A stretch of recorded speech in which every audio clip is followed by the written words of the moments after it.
आदाब नमस्कार, मैं शाहिद उमर। स्वागत है आप सभी का सियासत टीवी के साउथ इंडिया एक्सप्रेस में। आइए देखते हैं मुख्य समाचार।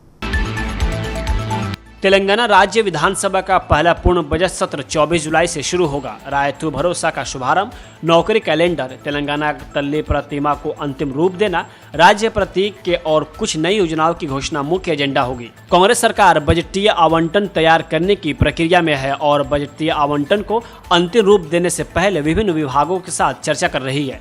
सूत्रों ने बताया कि बजट सत्र करीब 8 कार्य दिवसों का हो सकता है। सरकार का प्रस्ताव है कि बजट प्रस्तावों पर विस्तृत चर्चा के अलावा राज्य में बिजली, सिंचाई सुविधाओं और शिक्षा एवं स्वास्थ्य सेवाओं में सुधार जैसे मुद्दों पर भी चर्चा हो।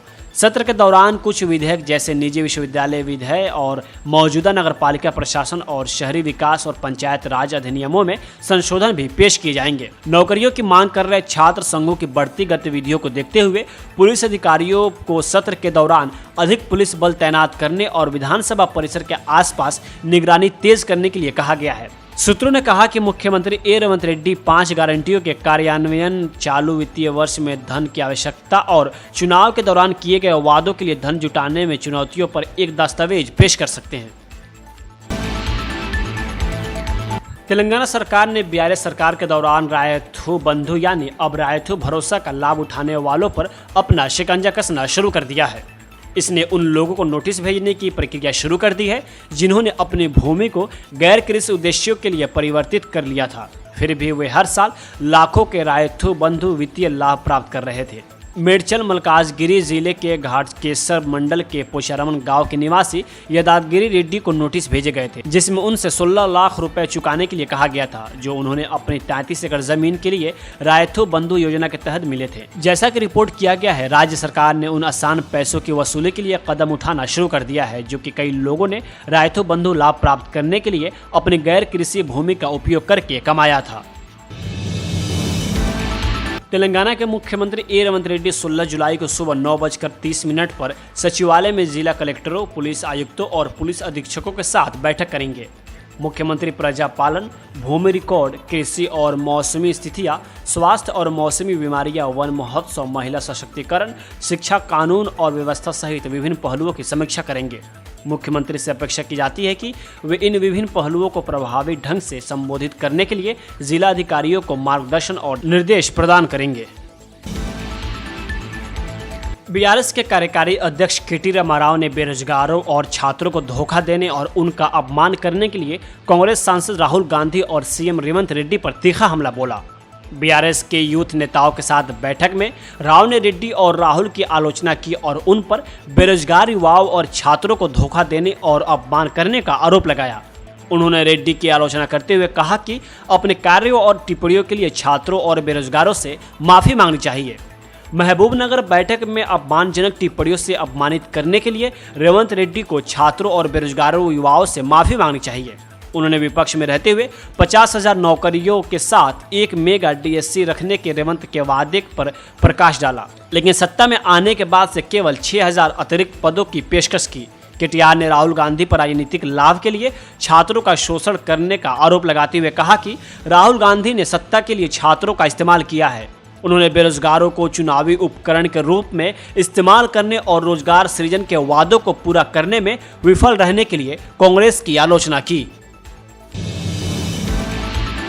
राज्य की वित्तीय जरूरतों को पूरा करने के लिए राजस्व वृद्धि बढ़ाने के लिए मुख्यमंत्री ए रेवंत रेड्डी ने चालू वित्तीय वर्ष में एक कार्य योजना तैयार की है। वार्षिक लक्ष्य को प्राप्त करने के लिए मासिक राजस्व लक्ष्य, राजस्व सृजन विंगों का पुनर्गठन, जीएसटी संग्रह को सुव्यवस्थित करना, विमानन ईंधन पर वैट में संशोधन, अवैध शराब पर अंकुश लगाना और रेत खनन में खामियों को दूर करना उन पहलों में से थे जो इससे की जाएंगी। मुख्यमंत्री ने चेतावनी दी है कि कर चोरी को रोकने के लिए सभी विभाग सख्त कदम उठाए। सीएम ने पाया कि इस वित्तीय वर्ष में जून तक राजस्व सृजन वार्षिक राजस्व लक्ष्य की तुलना में संतोषजनक नहीं था।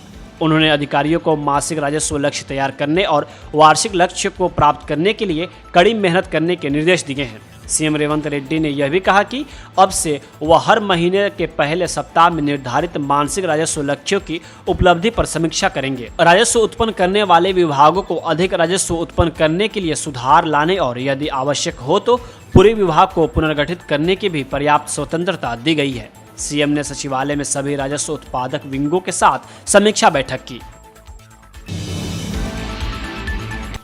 आंध्र प्रदेश के नंदियाला जिले से एक शर्मनाक कर देने वाली घटना सामने आई है।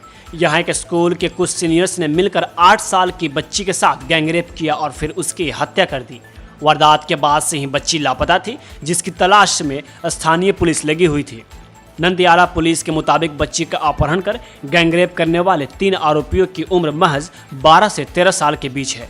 कथित तौर पर उन्होंने स्कूल में पढ़ने वाली 8 साल की छात्रा के साथ सामूहिक बलात्कार किया और फिर उसकी हत्या कर दी। हिरासत में लिए गए 3 नाबालिग आरोपियों ने पुलिस को बताया कि उन्होंने लड़की के शव को सिंचाई नहर में फेंक दिया। प्राप्त जानकारी के मुताबिक घटना आंध्र प्रदेश की राजधानी अमरावती से 300 किलोमीटर की दूरी पर मुचुमरी में दर्ज की गई है। बच्ची का शव अभी तक बरामद नहीं हो सका है। 3री क्लास में पढ़ने वाली छात्रा बीते रविवार से ही लापता थी, जिसके बाद पिता ने लोकल पुलिस स्टेशन में उनकी गुमशुदगी की रिपोर्ट दर्ज कराई थी। पिता ने पुलिस को बताया कि बच्ची मुचुमरी पार्क में खेलने गई थी, लेकिन वो वापस नहीं आई। पुलिस ने त्वरित कार्रवाई करते हुए खोजी अभियान चलाया और स्थानीय लोगों से बात की, लेकिन बच्ची का कुछ पता नहीं चला। मीडिया रिपोर्ट्स के अनुसार खोजी कुत्तों की मदद से पुलिस 3 नाबालिग लड़कों तक पहुंची। 3 आरोपियों में से 2 क्लास 6 के छात्र हैं, जिनकी उम्र महज 12 वर्ष की है, जबकि एक अन्य आरोपी कक्षा 7 का स्टूडेंट है और उसकी उम्र 13 साल की है। तीनों उसी स्कूल के छात्र हैं जहां लड़की पढ़ती थी। पुलिस ने कहा कि पूछताछ के दौरान लड़कों ने लड़की के साथ बलात्कार करने और उसकी हत्या करने की बात स्वीकार की है। आरोपियों ने पुलिस को बताया कि उन्होंने लड़की को पार्क में खेलते देखा और उसके साथ खेलने लगे।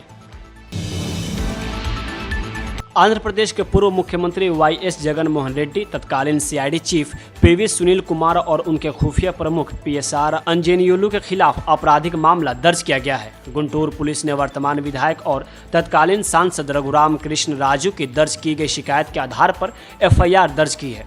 रघुराम कृष्ण राजू ने 2021 में हैदराबाद में सीआईडी अधिकारियों ने गिरफ्तार किया था। इसके बाद रघुराम कृष्ण को हैदराबाद में स्थानीय मजिस्ट्रेट के सामने पेश किया गया था और ट्रांजिट अरेस्ट वारंट प्राप्त नहीं किया। फिर रघुराम कृष्ण को सीआईडी कार्यालय में ट्रांसफर कर दिया गया था।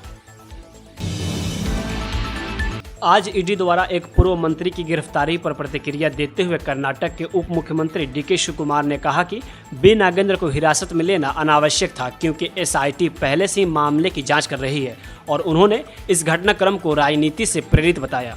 बेंगलुरु के पत्रकारों से बात करते हुए उप मुख्यमंत्री शिवकुमार ने कहा, हम पहले से ही मामले की जांच कर रहे हैं। ईडी द्वारा उनके खिलाफ कार्रवाई की आवश्यकता नहीं थी। उप मुख्यमंत्री शिवकुमार कर्नाटक सरकार द्वारा गठित विशेष जांच दल की जांच का जिक्र कर रहे थे। उन्होंने जोर देकर कहा, यह घटनाक्रम राजनीति से प्रेरित है और हम देखेंगे कि क्या होता है। मैसूर शहरी विकास प्राधिकरण भूमि आवंटन पर भाजपा के विरोध पर टिप्पणी करते हुए उन्होंने कहा कि कोई घोटाला नहीं हुआ है, जैसा कि भाजपा आरोप लगा रही है। जो कुछ भी हुआ है वह भाजपा सरकार के कार्यकाल के दौरान हुआ। लोकसभा चुनाव जीतने के बाद वे कर्नाटक की हालत फिर खराब करना चाहते हैं। यहाँ ऐसा कुछ भी नहीं हो रहा है और सब कुछ सही है। यह सब राजनीति से प्रेरित है और हम देखेंगे कि क्या होता है। साउथ इंडिया एक्सप्रेस यही होता है समाप्त। मुझे दे अब इजाज़त। बाकी खबरों के लिए बने रहें सियासत टीवी के साथ।